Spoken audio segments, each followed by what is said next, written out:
जब अयोध्या के दरबार में गिरे महाराज दशरथ दौड़ करके आए और राम जी पुनः पहुंच गए और राम जी ने धनुष बाण निकाला हो जो हुई संहार करने के लिए ताना उसी समय दशरथ आ गए। बोले बेटा ये क्या कर रहे हो?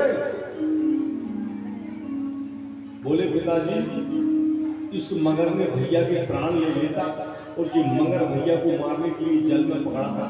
दशरथ को बुद्धिता की बात, बुद्धिता वही होना चाहिए। दशरथ जी मुस्कुराने लगे, बोले नहीं बेटा इसको मारना नहीं। क्यों पिताजी ये भाई के प्राण ले लेता? बोले नहीं। बोले जलचर थलचर नभचर नाना और जे जड़ चेतन जीव जहाना।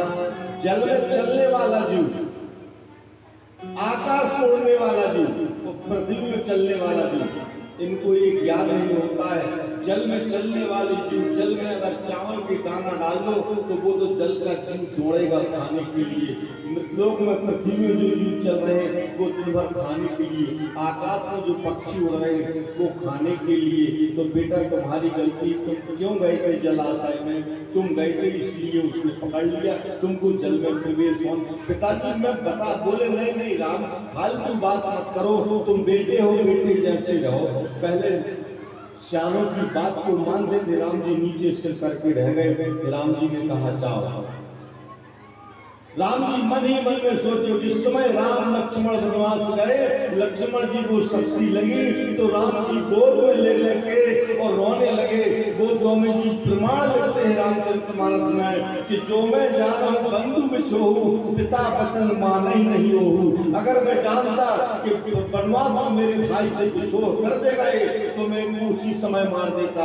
अगर मैं उसी समय मार देता तो आज मुझे ये दिन देखने ना मिलता। ये प्रमाण दिया गोस्वामी। आनंद कंद को जानने के लिए फिर यहाँ पर पूर्व ऋषि ने घोर तप किया और कन्याओं का जन्म हुआ। 16 कन्याओं का जन्म। गंगा यमुना गोदावरी सरस्वती नर्मदा सिंधु कावेरी सरयू महेंद्राय चूड़ावती वेदगाय महासुंदरी ख्याति। 16 कन्याओं का जब जन्म हुआ तो कुछ तो वापस हो गई। केवल नर्मदा का प्रमाण बताया कि नर्मदा जी जब छोटी सी कन्या बनी उनको देखने के लिए सब देवता आए और देवता आए दौड़ करके देवताओं के निगाहों में ये आया कि हम एक कन्या को गोद में लेकर के खिला।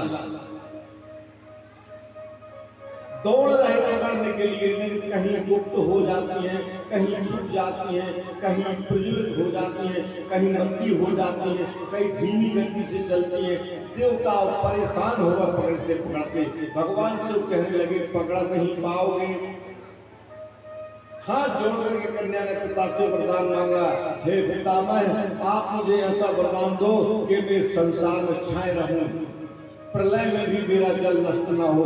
भगवान शिव ने आशीर्वाद दिया और भगवान शिव ने कौन से पर्वत, 7 पर्वतों को बुलाया। भगवान शिव ने कौन पर्वत में क्षमता है मेरी पुत्री को रखने के लिए। तब मेघल पर्वत ने कहा महाराज मैं तुम्हारी कन्या को सुरक्षित रखूंगा। मेघल कन्याए धीमहि तन्नो रेवा प्रचोदयात्। मेघल पर्वत ने और पूर्वा ऋषि से, पहले पूर्वा ऋषि से लिया और पूर्वा ऋषि से लेकर के पुत्री को समुद्र की गोद में डाला और समुद्र ने कहा भैया मैं तुम्हारी पुत्री को नहीं रखा सकता। फिर लाकर के मेघल पर्वत को दिया। मेघल पर्वत अमरकंटक में और जाकर के मेघल पर्वत की गोद में रख दिया। अब मेघल पर्वत देख रहा है, रात दिन देख रहा, कन्या बढ़ने लगी। जब कन्या बढ़ने लगी योग तो मेघल पर्वत ने कहा कि मैं कन्या का विवाह करूंगा।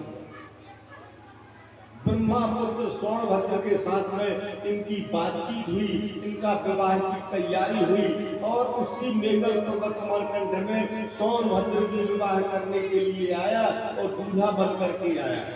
और बारात आकर के जब खड़ी हो गई, यहाँ पर मेघल पर्वत ने अपने पुत्री से कहा बेटा तैयार हो जाओ। उसी समय में मैया नर्मदा ने कहा अपनी सहेली से, बोले एक काम करो सहेली तुम जाकर के देख करके आओ कि दूल्हा कैसा है। दूल्हा कैसा है, दूल्हा को देख करके आओ। तो माई हल्दी लग रही माई की, उसी समय में सहेली अपने कह लगी माई मैं बड़े लोगों की बारात के बीच में कैसे जाऊं, और मैं जाऊंगी तो वहां लोग कहेंगे नर्मदा की सहेली है और मेरे पास फटे पुराने कपड़े हैं, तो मैं क्या कपड़े पहन। तो मैया नर्मदा ने अपने वस्त्रों को सहेली ऊपर को किया और सहेली को दिया, उसने वस्त्रों को पहना और वस्त्रों को पहन के वो चली। तो मणि जड़ वस्त्र थे, सुभगवान वस्त्र थे, वो वस्त्रों को पहन करके जब वो चली तो सौर भक्तों ने देखा तो यही है नर्मदा, यही है नर्मदा और ये मेरे पास ही आ रही। तो स्वर्ण भक्त दौड़ा पकड़ने के लिए। माई नर्मदा ने कहा कितना मन का खोटा है तेरे, कितना मन तेरा खोटा है और तुम मेरे योग नहीं। तो नर्मदा जी ने मेकल पर्वत से कहा पिताजी बस हो गया, परीक्षा हो गई, अब यहाँ से अब हम रवाना होते हैं। तो वहां से माई ने फिर छलांग मारी, तो माई पश्चिम की ओर बही और सौरभद्र को पूरब की ओर ढकेला, तो वो नीचे जाकर के गिरा और वो आगे के लिए चला। इसके बाद मेकल पर्वत ने अपनी बेटी से कहा बिटिया अब तुम जा तो रही हो, लेकिन तुम्हारा ये जल रूप जो है अमृत के समान रहेगा, और जो मानव इस जल को पान करेगा उसको कोटि कोटि तीर्थों का फल मिलेगा। या माँ नर्मदा जी का जल अपने वैकुंठ गामी है। माँ नर्मदा का जल जो है अक्षय है, कभी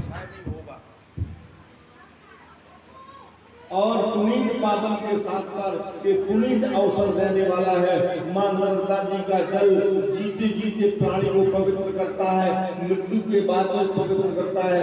बताया गया है कि वैशाख के महीने में प्रत्येक घर में नर्मदा जी का जल आना चाहिए और वैशाख पूरे वैशाख नर्मदा जी का जल पीना चाहिए। एक बाटल में रख लो, दो दो बूंद एक एक आधी आधी गिलास ले ली। तो नर्मदा जी का जल अनेक रोगों का विनाश करता है।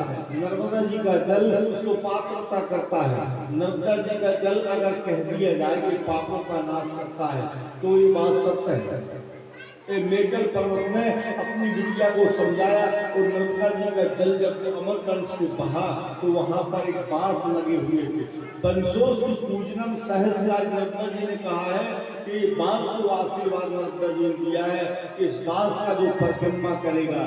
तो मेकल पर्वत ने कहा है कि यहाँ परिक्रमा करने के लिए कौन आएगा बेटी, और कुछ समय के बाद में बांस भी चला जाएगा तो इसको परिक्रमा कौन करेगा।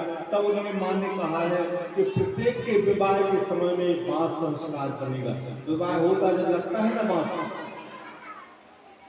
विवाह के समय में बांस लग जाएगा और उसका जो परिक्रमा करेगा उसका वंशोज पूजनम, वंश चलेगा। अच्छा वंश यानी बेटा बेटी का वंश चलेगा। और जो बांस को कई लोग जलाते हैं, कई लोग जला करके रोटी बना लेते हैं, बांस को कभी नहीं जलाना चाहिए।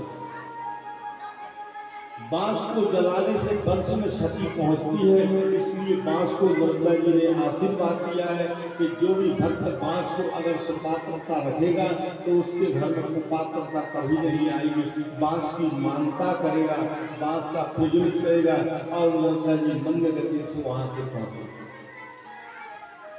जाकर के मंडला इंदौरी पद्मी घाट से आकर के अपने नंदकेश्वर से आगे पहुंच जाती है, जाकर के नरसिंहपुर होते हुए ब्रह्मंड घाट से, और मैया जाकर के समुद्र के तट में अपन उस पार हो चुके हैं।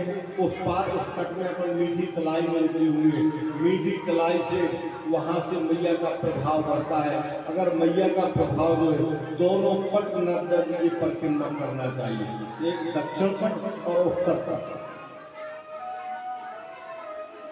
और बिन विवेक कभी मां नर्मदा जी कहती है कि प्रत्येक मानव को, प्रत्येक मेरी सखियों को ये सोचना चाहिए बिन विवेक कभी नहीं हंसना चाहिए, बिन विवेक कभी नहीं गाली देना चाहिए। एक बार श्री मार्कंडेय जी कहते हैं नर्मदा जी से पूछा मैया हमारे लिए कुछ नारी समाज के लिए कुछ आप शिक्षा दीक्षा तो दे जाओ। तब मां नर्मदा कहती एक समय क्षीर सागर में भगवान विष्णु बैठे हैं और वहां बैठे भगवान कुछ गणित लगा रहे हैं।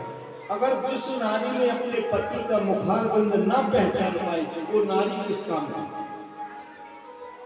पति का मुखारबिंद पहचानो कि पति दिन भर में कार से आए हैं, गुस्सा में आए, तो हंसते हुए आए, तो पिटकर के आए, तो रोकर के आए, तो कहीं घसट करके आए। पति का पहले पहचान तो लो कि पति कौन सी स्थिति में है। पता चला वो क्रोध में आया, कहीं झगड़ा हो गया, वो क्रोध में आकर मैं जैसे पहुंचा तुम दौड़ी खलखला गए, अरे बोले तुम दिन भर कहाँ रहे, तुम्हारा पता नहीं था, तो विवाद तैयार है। मां नर्मदा ने कहा इस प्रकार प्रत्येक पति का मुखारबिंद देख लेना चाहिए। लक्ष्मी जी भगवान विष्णु बैठे ध्यान कर रहे थे, इस संसार की गणना कर रहे थे। उसी समय लक्ष्मी जी आई और बिन विवेक भगवान विष्णु को देख करके कहा के हंसने लगी। भगवान विष्णु ने क्रोध भरी निगाहों से देखा, अरे बोले लक्ष्मी तुम क्यों हंस रही हो? तुमने विचार नहीं किया कि मैं क्या कर रहा हूँ? और तुमने पति को देख नहीं पाई, पति के रूप को नहीं समझ पाई कि सुख में है पति, दुख में है पति, दर्द में है पति, पीड़ा में है पति, और तुमने पति का अभेद न किया, तुमने हंस दिया मैं तुमको 10 वर्ष के लिए त्याग रहा। पति ने 10 वर्ष के लिए और त्याग दिया, कौन को? पत्नी को, लक्ष्मी जी को। कौन ने त्याग दिया? भगवान विष्णु जी। मां नर्मदा कहती है जब मेरी सखी दर ठोकर खाने लगी, जब मृतलोक आई तो जिस वृक्ष के नीचे, बरगद के नीचे जाकर के बैठ गई लक्ष्मी, तो बरगद के पूरे पत्ता झड़ गए। पीपल के नीचे बैठी, पीपल के पत्ता झड़ गए। ब्रह्मांड के पास गई, ब्रह्मांड ने दरवाजा बंद कर लिया। उमा के पास गई, उमा ने दरवाजा बंद कर लिया। देव सरोवर में गई, देव सरोवर सूख गया, जल में कीड़े पड़ गए। जल पीने को तालाब में गई, जल में तालाब में कीड़े पड़ गए। लक्ष्मी जी रोने लगी। लक्ष्मी ने कहा परमात्मा ये क्या हो रहा है मेरे साथ में? लक्ष्मी ने पूछा उमा से, तू तो जेठी सियानी है, तू तो बड़ी है, तू तो मुझे मार्ग बता, कुछ तो बता, मुझसे क्या अपराध हुए? तो लक्ष्मी जी ने पूछा, उमा ने कहा जब तू अपने पति की नहीं है तो हमारी नहीं हो सकती है। पति पर त्याग करने वाली स्त्री के लिए भूभारत में कोई जगह नहीं। लक्ष्मी जी हंसने लगी, बोले मैंने पति को परित्याग कहाँ किया है? पति ने मुझे परित्याग किया है। बोले तो पति ने तुमको परित्याग किया है तो तुमको यहाँ रहने का कोई हक नहीं है, तुम यहाँ से चली जाओ। लक्ष्मी जी रोने लगी, बहुत रोने लगी। लक्ष्मी जी धीमी धीमी आई नर्मदा के शरण में। मां नर्मदा ने कहा बेटा मैं तुझे जल दे सकती हूँ और आश्रय दे सकती हूँ, लेकिन मेरे तट पर रात नहीं सकती हूँ। मैंने तुझे इतना दिया, बहुत कुछ दिया, अब तुम यहाँ से चली जाओ। वहाँ से चली गई मैया, आकर के जंगल में रोने लगी। और जंगल में ऐसे नहीं रो रही है, बहुत जोर जोर से रो रही। अब मैं कहाँ जाऊँ? वृक्ष की छाया भी मुझे नहीं मिल रही है, जल भी नहीं मिल रहा, भोजन भी नहीं मिल रहा, मुझे कुछ नहीं मिल रहा। अब मैं अपने प्राणों को हनन करती हूँ, अपने प्राणों को, जैसे कई नहीं कहते मैं आग लगा लूं, ऐसी गुस्सा लगती, फांसी लगा लूं। जो फांसी लगा के मरता है, जो आग लगा के मरता है, उसकी गति नहीं होती। कभी भूल के आगे में लगाना, फांसी में लगाना, भूल के नाम ले ले। और नहीं तो भगवान कहाँ नहीं जाओ। अगर तुम सोचो कि हम फांसी लगा लें तो ये लोग से चले गए हम भगवान का, बिल्कुल भगवान कहाँ न जाओ। कहेगा दुनिया को भले हो, दारू मांस मदिरा खाता, बहुत बुरी बन जाओ, वो पकड़ के ले जाओ वहाँ छोड़ दे, वो पकड़ के ले जाओ वहाँ छोड़ दे, कोई ले जाकर वहाँ बांध दे, कोई वहाँ बांध दे। भगवान के पास में तुम्हारी 100 वर्ष की आयु तो 100 वर्ष में ले जाएगा भगवान। चाहे तो प्रीत बन जाओ, चाहे भूत बन जाओ, चाहे देवता बन जाओ, चाहे मनुष्य बन जाओ, जितनी आयु लिखा है उतनी आयु में ले जाएगा। लक्ष्मी जी ने कहा मैं अपनी आत्महत्या कर लूंगी, आत्महत्या करके मर जाऊंगी। गौ माता आ गई वहां, गौ माता आकर के जीभ निकाल के लक्ष्मी जी को चाटने लगी। लक्ष्मी जी ने प्रणाम किया, कामधेनु सुपन्नम दुष्टार्थम सहस्त्र में, हे कामधेनु माता मुझे मार्ग बताओ। मुझे माँ बताओ कि मैं करूं तो क्या करूं, मैं अपने प्राणों को त्यागना चाहती। गौ माता का क्या हो गया? बोले मुझे पति ने परित्याग कर दिया 10 वर्ष के लिए और मुझे कहीं शरण नहीं मिल रहा है। हे माता मुझे राह बता दे, तेरे साथ में रख ले मुझे। गौ माता ने कहा नहीं, मेरे साथ में नहीं ले जा पाऊंगा। अगर किसी की गौ माता शाम को फिरका से आती है, उसके साथ में दूसरी गौ माता आती है, तो क्या आप लोग उसको ही बांध देते हो? उसको तो डंडा मार के बाहर लौटा देते हो, अपनी गौ को अंदर कर लेते हो। तो गौ माता ने कहा बेटा मेरे साथ नहीं चल सकती। तो बोले मुझे रहने के लिए जगह है। बड़ा सुंदर पॉइंट है। महाराज मार्कंडेय ने पूछा, बहुत सुंदर, जो आप अपने जीवन में उतार सकती हैं और अपने जीवन के लिए चला सकती हैं। एक कभी कभी ऐसे बोल बोलते हैं और नर्मदा पुराण में जो हमारे जीवन में चलने का ग्रंथ मिलता है। गौ माता ने कहा तो एक काम कर बहन, मैं तुझे एक 2 जगह बताती हूँ, वहां बात कर। बोले बता दो भैया। तो बोले एक काम करो, मेरे मल मूत्रालय में वास करो। कहाँ वास करो? मल मूत्रालय माने गौ के गोबर में और गौ की पेशाब में जाकर के लक्ष्मी जी से कहा तुम वास करो। ठीक। गौ का गोबर को ऐसा नहीं समझना चाहिए। कई माताओं ने सीख लिया, बच्चा अगर लैट्रिन करते तो गोबर से उसको खाती है। आज तुमको ज्ञान हुआ कि गौ के गोबर की कदर क्या है, गौ की पेशाब की कदर क्या है। उस समय में लक्ष्मी जी ने गौ के गोबर में 10 वर्ष वास किया। 10 वर्ष जब वास किया और 10 वर्ष वास करके एक इमली का वृक्ष की खोपड़ में जाकर के बैठ गई और वहां बैठी बैठी शंकर भगवान की पिंडी बना करके उन्हीं का अभिषेक करने लगे। जब 10 वर्ष पूर्ण हुए तो भगवान ब्रह्मा, भगवान विष्णु, भगवान शंकर, तीनों भगवान शंकर बन गए। गौ को हाँकने वाले ब्रह्मा बन गए गौ और विष्णु बन गए बछड़ा। और आकर के वही मिली की खोपड़ में गौ के थनों से 30 से दूध की धारा गई तो वो शंकर जी के ऊपर वो नहाने लगे। माता जागरूकता हुई। माता ने हाथ जोड़ करके कहा, हे गौ माता मुझे मार्ग बताओ। गौ माता ने बताया कि हम तुझे लेने के लिए आए हैं। बोले प्रत्यक्ष हो जाओ। ब्रह्मा विष्णु महेश खड़े हो गए। बोले लक्ष्मी चलो हम तुमको लेने के लिए। तब तक 10 वर्ष में लक्ष्मी ने अपने यहाँ चना, मसूर, बटरी, गेहूं सब अन्न को बुलवा लिया। और अन्न को बुलवा लिया, वृक्षों में सुंदर सुंदर कर्णगुण फल लगा दिया, फल लगा दिया। लक्ष्मी जी ने इतना आशीर्वाद दिया। और जब लक्ष्मी जी अपने यहाँ से जाने लगे तो लक्ष्मी जी ने गोबर को आशीर्वाद दिया। बोले शुभ काम में अगर जिस घर में गौ का गोबर की पुताई होगी उस घर में मेरा वास रहेगा। और जिस घर में अगर धन लक्ष्मी कमी हो, गौ के मूत्रालय लेकर के पूरे घर में छिटको अमावस्या पूर्णिमा। और गोबर से फुटवार काल में ताल से लग गई है। कहीं कहीं हम जाते बोले अरे गुरु जी ताल से लगी, कहाँ गोबर तो महता था। प्रत्येक घर में गौ का हमारे यहाँ पूजा होती है। सर्वप्रथम गौ का गोबर का पूजन होगा। जालंधर के साथ में भगवान से जाकर के लड़ने लगे। जब हार करके आते थे आकाशवाणी हुई, बोले तुमने गणेश जी का ध्यान नहीं किया। कोई भी काम में पहले गणेश जी का ध्यान करके जाओ। घर से निकलो गणेश भगवान का ध्यान करो। धंधा व्यापार करना है गणेश भगवान का ध्यान करो। कथा सुनना है गणेश भगवान का ध्यान करो। कथा बोलना है गणेश भगवान का ध्यान करो। गणेश जी का स्मरण करो, हर काम सिद्ध हो जाएगा। सिद्धि विनायक है।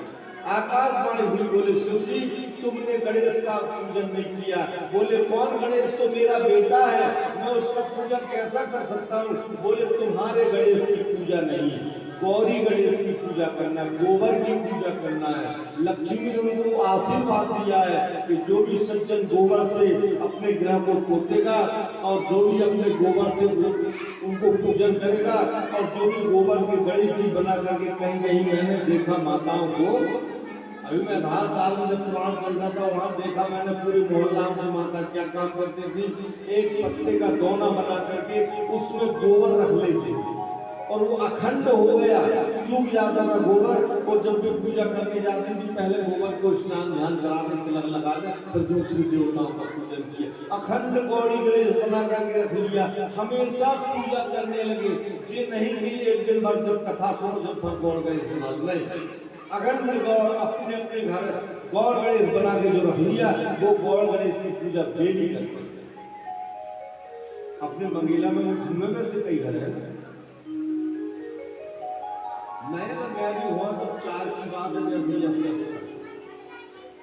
नहीं भी हम जैसे करेंगे खा लगा भाई, सबका रखना चाहिए। ये 2 बातें आपको मिला का प्राण है। एक है आपको सालग्राम की व्यवस्था करना है, दूसरे एक दौरे पे इतने गोबर को गोल बना करके रख लो और वो सूख जाए तो उनका ही पूजा डेली किया जाए। प्रथम अपन भजन गाते हैं, पहले गणेश जी का ध्यान करते हैं, दादरे गाते हैं गणेश जी का ध्यान करते, कथा सुनते हैं गणेश जी का ध्यान करते, ब्याह करते हैं गणेश जी का ध्यान करते, कोई भी शुभ काम करो गणेश भगवान का ध्यान करते, तो गणेश जी आपके पास होना चाहिए। हाँ, नर्मदा जी के लिए आया है लड्डू वगैरह, चुंदी वगैरह, पता करो छठी सांझ मनाने के लिए। और इस प्रकार से मां नर्मदा जी का प्रसंग है, मां नर्मदा जी का आश्रय हुआ, मां नर्मदा जी का पूर्ण कथा हुई।